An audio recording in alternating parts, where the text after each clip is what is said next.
আরে ভাই রে ভাই, এই জায়গায় তো বিশাল আয়োজনে কিছু একটা চলতেছে।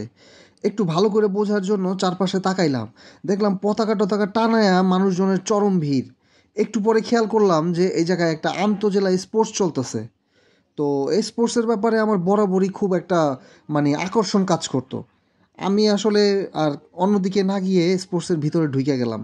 তো চলেন ভিউয়ার্স, আপনাদেরকে কিছু মজার মজার জিনিস দেখাই, যেগুলো হয়তো আপনারাও এখন মিস করেন। ছোটোবেলায় স্পোর্টসে দেখতেন, এখন মিস করেন, অথবা স্পোর্টসে পার্টিসিপেট করতেন, প্রাইজ পেতেন, এখন সেই জিনিসগুলোরে মিস করতেছেন।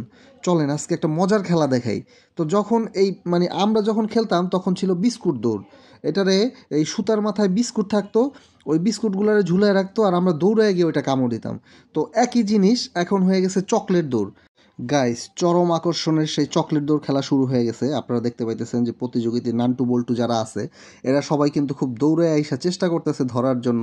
এই পাশে যে পিচ্ছি ছেলেটা দেখতেছেন, ওরে আমি একটু চিল্লাচিল্লি করে বোঝানোর চেষ্টা করলাম। যাই হোক, মাঝখানে একজন ফার্স্ট হয়ে গেল, পরেরজন সেকেন্ড হয়ে গেল। তো এই পাশে অ্যাশ কালার পরা যে বাচ্চাটা দেখতেছেন, ও আর কি, ওর খেলা দেখে আমি এত মজা পাইতেছিলাম। সামনে দুইটা দাঁত নাই, ওই দাঁত না থাকা অবস্থায় ওই মানে মুখ দিয়ে এতবার ট্রাই করতেছে, থেমে গেল। পরে আমি ওরে চিল্লায় আবার রিস্টার্ট করলাম। তারপর বললাম যে বাবা তাড়াতাড়ি করে চকলেটটা নিয়ে দৌড় দাও। তো ও চকলেটটা কামড় দিল ঠিকই, দৌড় আর দিতে পারলো না, যার ফলে আরেকজন থার্ড হয়ে গেল। গাইস, এইবার চলে আসলাম টান টান উত্তেজনার আরেকটা খেলা, যেটা হচ্ছে উচ্চ লাফ। তো উচ্চ লাফের প্রতি আমার একদম ছোটোবেলা থেকেই খুব ঝোঁক ছিল, এবং কলেজ লাইফে আমি খুব ভালো একটা অবস্থানে গেছিলাম উচ্চ লাফ আর দীর্ঘ লাফে, যখন আন্ত কলেজের খেলা হয়েছিল। যাই হোক, এইখানে দুইজন পার্টিসিপেন্ট আপনারা দেখতে পাইতেছেন। তো দুইজন থাকার কারণ হচ্ছে এরা তো বিভিন্ন স্কুল থেকে, থানা থেকে পার হয়ে হয়ে এরপরে আসে। তো দুইজনের মধ্যে প্রতিযোগিতা চলতেছে। একটু মোটা সোটা যে ছেলেটা আছে, দেখবেন যে এই যে মাত্র লাফ দিল, ওর লাফের কৌশল কিন্তু ভালো, একদিক থেকে অ্যাঙ্গেল হয়ে লাফ দেয়, যার ফলে উচ্চ লাফে এটা কিন্তু খুব ভালো একটা টেকনিক।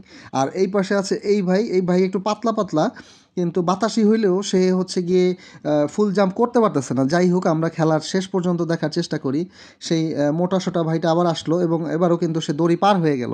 এই উচ্চতাটা কিন্তু অনেক উঁচু মোটামুটি। আপনারা যদি দুই সাইডে যে সারেরা দাঁড়ানো আছে, ওইটা যদি আপনারা খেয়াল করেন তাহলে দেখতে পারবেন যে উচ্চতা কিন্তু অনেক, প্রায় ঘাড় সমান ওরা এখন লাফাইতেছে।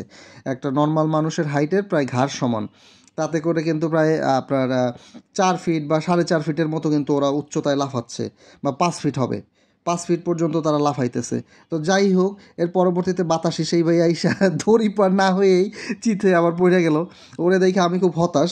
তবে আমি মনে মনে কেন যেন ওর পক্ষে যাইতেছি, মানে খেলার ক্ষেত্রে যেই একটু বিপক্ষে মানে দুর্বল থাকে, তার পক্ষে আমার যাইতে ইচ্ছা করে।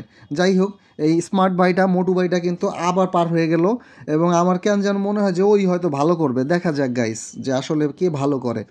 এরপরে সেই চিকন আলী কিন্তু আবার চলে আসলো। তো কী হবে, মানে ও হচ্ছে গিয়ে দড়ি পার হইতে পারে না, দড়ি পার হওয়ার আগে ওই পাশ দিয়ে পড়ে যায়, মানে জাম্পটা করে ফেলে আগে। তো যাই হোক, ওই ওই আগের ছেলেটাই ফার্স্ট হয়ে গেল। এইবার চলে আসলাম দীর্ঘ লাফের সামনে। তো দীর্ঘ লাফের আরেকটা পর্যায়ে খেলা চলতেছে। এই যে মেয়েটা দেখলেন গাইস, এই মেয়েটা প্রায় 14 ফিট লাফাইলো। একটা মেয়ে মানুষ 14 ফিট লাফাইছে, এটা কিন্তু একটা চারটেখানি কথা না। ও আন্তঃজেলায় এর আগেও কয়েকবার খেলছে। তো এই হচ্ছে ওর বাবা।